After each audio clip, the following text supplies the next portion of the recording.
in refugee camp, if I want to go somewhere, I just keep going. I say, hey, where do I go to the, this church? And you say, take left and right, go to that person's house. The person, you keep asking, you keep going. And that's not in United States. I got to America, I got lost all the time. I was in Houston. I went to my job, which was like 20 minutes away from my house.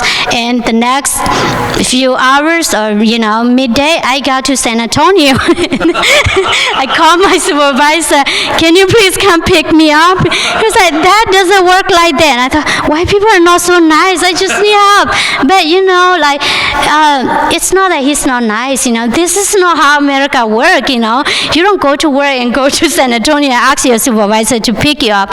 And sometimes I drive my car and you have to look at the street name, and I did not understand that. I was like, look at the building, and sometimes I follow like UPS car, and was like, oh, I work at shipping, so UPS car come all the time. There's hundreds and thousands of UPS car. I keep following them to people's house and everywhere, and I'm like, and I got home late, and sometimes I ran out with gas and no phone, try to talk to people, and I spoke broken English already, and the people speak Spanish, and was just like, not getting anywhere. So, like simple things like, know your address, your phone number, know how to call for help, learn to be independent by getting your driver license, write your resume, because a lot of people come in. Recently, I helped my friends, he knew, and he just applied for a job, and I helped him interpret for interview. And one of the questions was, what was your work experience? What did you do before? And he was like, I don't have any work experience. I don't do anything. I was like, no, don't say that. What do you mean you don't do anything? You work in refugee camp. You work in hospital before you are medic.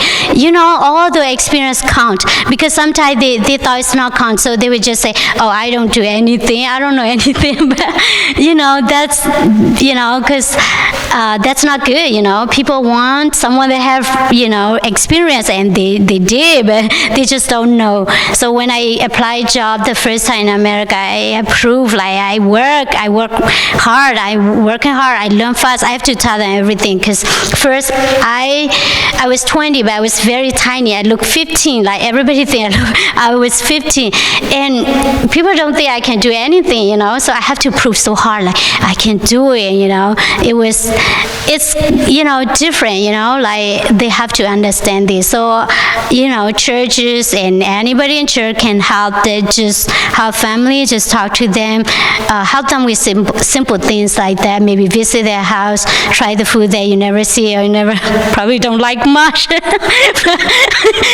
Korean people like to offer food, and and I think food was very scar in our country. So offering food, offering something that you don't even have to someone is kind of like, very noble things to do. And I think that's how we're taught to offer food and to offer help to other people. And yes, I just answer the question. Yeah. Question in the back. Yes. So like the whole talk where you're trying to help explain their culture, how it works, and kind of encourage and bring in church and stuff. Mm-hmm. Is there like a website or something that says like these people are coming, they don't know anything, you might need some help with this, or like a question blog or something that could be helped out, or who needs help and who doesn't, or Right. won't need, or whatever that is. Mm-hmm. I think KOM probably has, KOM, if you go to Korean Organization on Minnesota page, they write a lot about like Korean people and their background and with their culture and food and stuff like that. So that probably help you understand how to help Korean people. And a lot of time Korean people are shy, by nature, doesn't matter what age. So it's okay to approach them, talk to them first, and we don't speak English. So for the first 2 years at college, I made no friends because I was very afraid if somebody talked to me, I wouldn't know how to respond. I did not make any friends. It was very depressing. But that was good that I got to help a lot of like international students and some student like me. I shared my experience with them, how difficult like it was. I mean, I was 25, 26 already, and stay shy, they can look people into the eyes and can stay like, have conversation, because starting conversation is difficult. Like, I don't know how to start conversation, to be honest, and I have my master degree. Because with Korean people, I do know, because you ask, hey, what do you eat? Everybody say fish paste, doesn't matter what they eat. So but I don't know, with a different culture, how to start, like, it's a nice day, or, so how to get the conversation going on, It's, I think it would be great if people here can help a newcomer that how to start conversation and how to make friends. I think that would be really great. Yes, to begin with. Does that answer your question? I think you can check out KOM website. They do have a lot. I don't know other like resource. I know some Korean community throughout America, they do have their organization, but I don't see like website stuff like that. So KOM, they do a lot of they write and they do a lot of things like in Korean community. So events like Mother's Day. So August 12th, Mother's Day coming up. So the Korean people here commemorate and remember the fallen leaders and soldiers that fought for the independence, stuff like that. Yeah.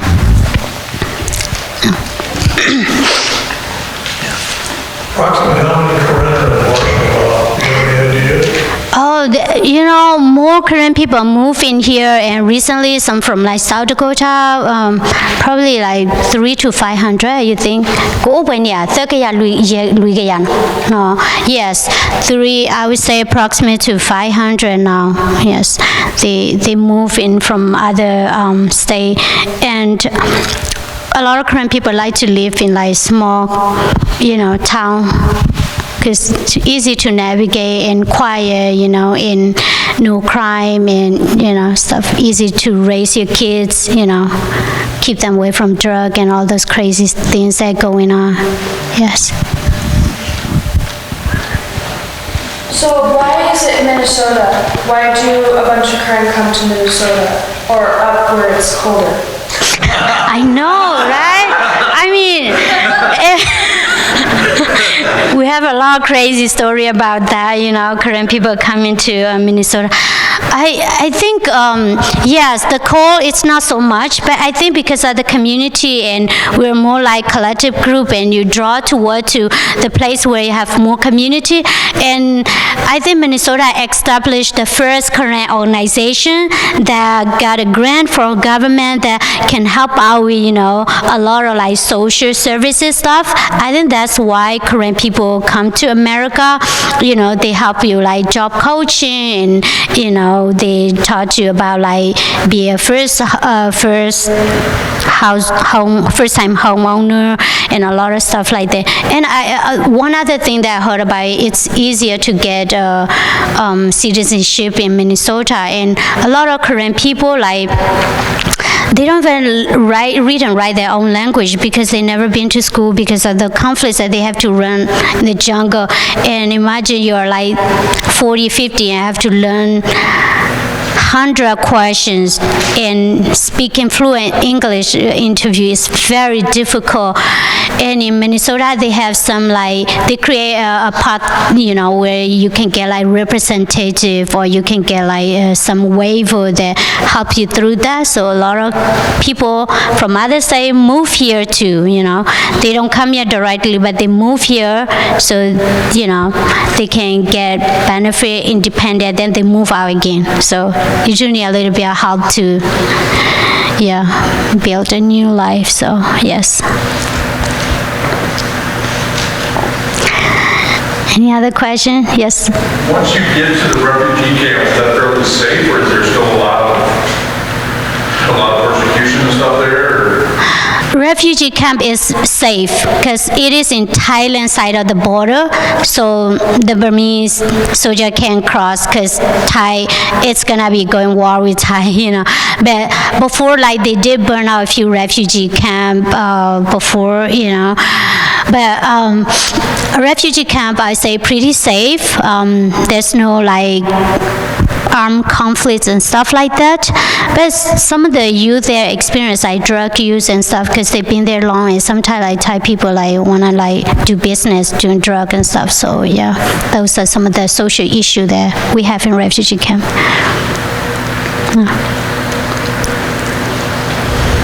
What sort of government is there in the refugee camps? Is it Karen government that reports to the Thai? Yes. So in refugee camp, you have camp leader who is Karen people. Could be a male or female, so I would just say people.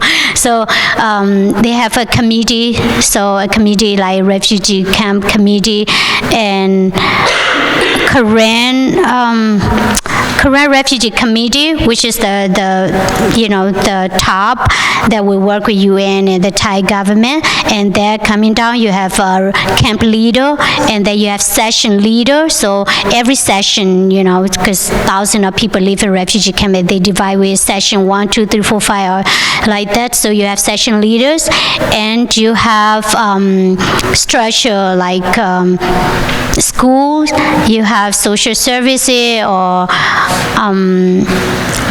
rehab service for drugs or different service like that, kind of like, set in a community like that, yes.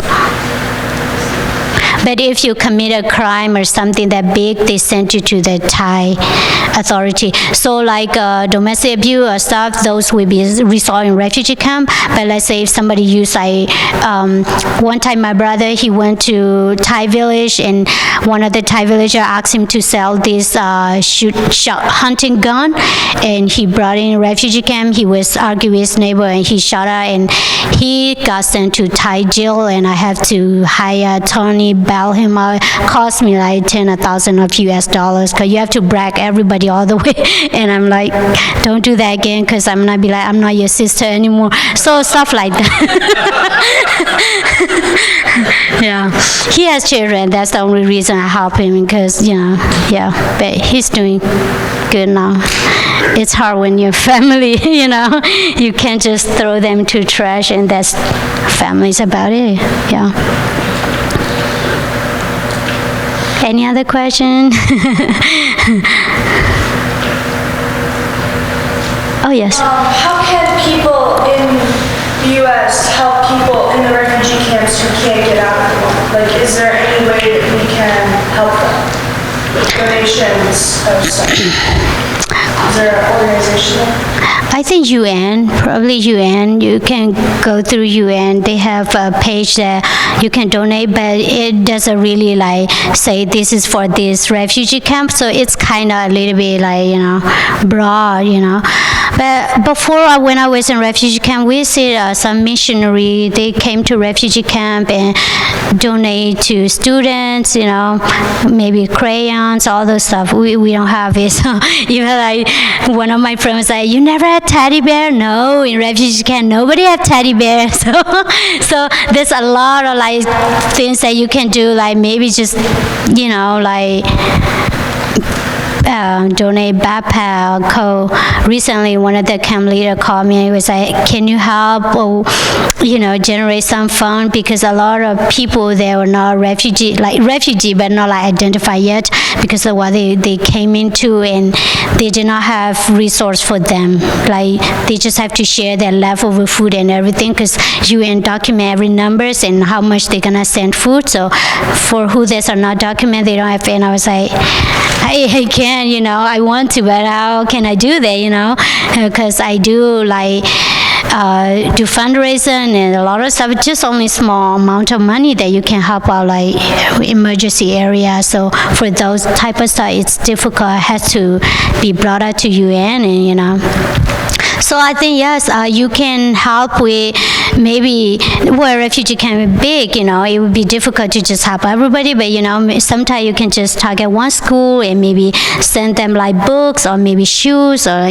for Christmas, stuff like that. I did that sometime, so, yeah.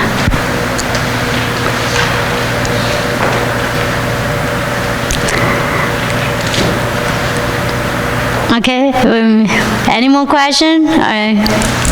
If not, then I just wrap it up. And thank you so much for having me today. And I hope my answer can help you understand and, get the image of what is going on in Burma and, why people are refugees and why they have to come to America and all that stuff. And thank you so much for helping us and Korean people and letting us be part of the Marshall community, and all the Korean people really appreciate it. Some of them moved back to city, but whenever I meet them, we say talk about, First Baptist Church, we love going there, and we always have the good message, and the warm feeling about First Baptist Church. So thank you. Thank you, Mom. I really appreciate the time you took to come. And it's good to have that update. Let us close in prayer. We'll be done. Father, you have shown us in your word that we show the world that we are Christians, that we are disciples of Jesus Christ, the love that we have for one another. And there are a lot of brothers and sisters across the world living in fear for their lives, or living in the camps in Thailand with no hopeful future. And we are thankful that some of these brothers and sisters have come here to Marshall, and that we have got to know them as brothers and sisters in Christ and really appreciate their fellowship. I pray that you would allow us as individuals and as a church to continue to be blessed by these, our Korean brothers and sisters, and to be a blessing to them in ways that you guide us. In Jesus' name I pray. Amen.